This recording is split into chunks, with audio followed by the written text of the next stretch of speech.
They say betrayal breaks a man, but what if it's the key to his destiny? He was just 17, a dreamer, a favorite. Then everything changed. One moment he was loved.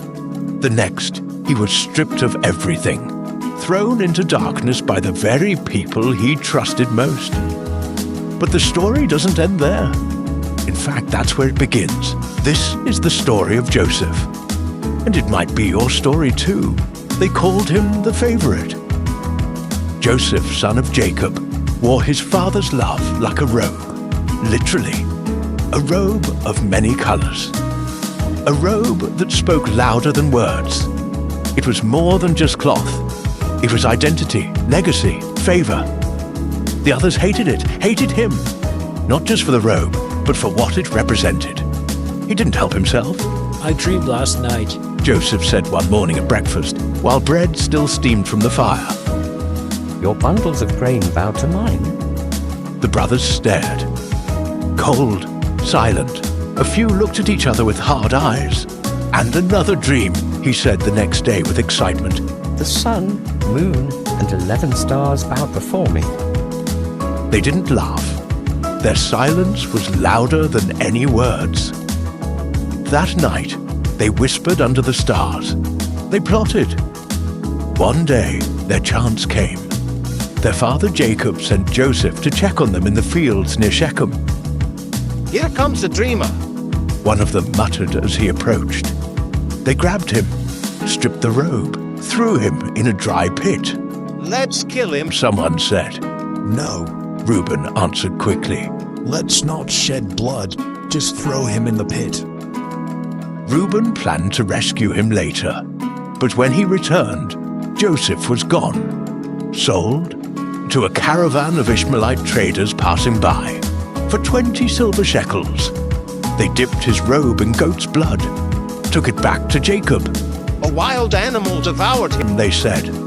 Jacob tore his clothes, wept for days. No one could comfort him. Meanwhile, Joseph was bound for Egypt, 17, betrayed, a slave, but God was not done. In Egypt, Joseph was sold to Potiphar, captain of Pharaoh's guard. The work was hard, the language foreign, the food strange, but Joseph remained faithful, honored God, and rose in Potiphar's house. Soon he was over the entire estate, but Potiphar's wife had eyes for him. Lie with me, She whispered day after day. No, Joseph replied. how could I sin against God and my master? One day, she caught him by his cloak. He fled, leaving it behind. She screamed, claimed he attacked her. Potiphar was furious, threw Joseph into the royal prison. Once again, Joseph was cast down. Yet again, God was with him. The prison warden noticed Joseph's integrity. He gave him responsibility. Joseph organized the prison, helped others. 2 officials were thrown into jail, Pharaoh's cupbearer and baker. One night, both had disturbing dreams. Interpret them for us. They said. only God can interpret. Joseph replied. But tell me, The cupbearer's dream meant restoration. The baker's meant death. Remember me when you're restored. Joseph begged the cupbearer, but he forgot. 2 full years passed. Joseph remained in prison, forgotten by men, but not by God. Then Pharaoh had dreams, troubling ones. Fat cows devoured by thin ones, full heads of grain swallowed by scorched ones. None of his magicians could interpret them.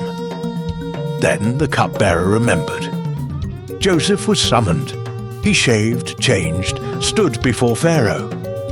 I can't interpret dreams, Joseph said. but God can give Pharaoh the answer he seeks. He listened, then interpreted 7 years of abundance, then 7 years of severe famine. Choose a wise man. Joseph said, store up. Food during the good years. Pharaoh saw the wisdom. You shall be over my house. Pharaoh said, Only I will be greater than you. from prisoner to prince in one day. Joseph managed the food, built granaries, saved Egypt. Then the famine came. and with it, people from all nations, including Canaan. 10 men arrived in Egypt. They bowed before the governor, did not recognize their brother. But Joseph recognized them. He remembered the dream, the grain, the bowing. He tested them, accused them of being spies, demanded they bring Benjamin. They returned with him. Joseph wept when he saw his younger brother. He hid it, set up one final test, hid a silver cup in Benjamin's sack. He's stolen from me. Joseph declared. He must stay. Judah stepped forward. Take me instead, He said. If Benjamin does not return, our father will die. Joseph broke. He sent the servants out. He wept loudly. I am Joseph, your brother. They were terrified, speechless. Don't be afraid. Joseph said, You meant evil against me, but God meant it for good. to save many lives. He forgave them, embraced them, provided for them. He brought Jacob to Egypt, saw his father again before he died. And years later, as the brothers still feared revenge, Joseph reassured them. I will provide for you and your children. Joseph's story is not just about dreams, it's about transformation, about the slow, painful path that shapes a man of purpose.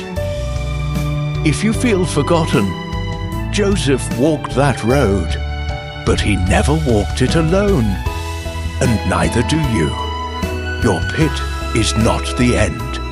It's the preparation for the palace.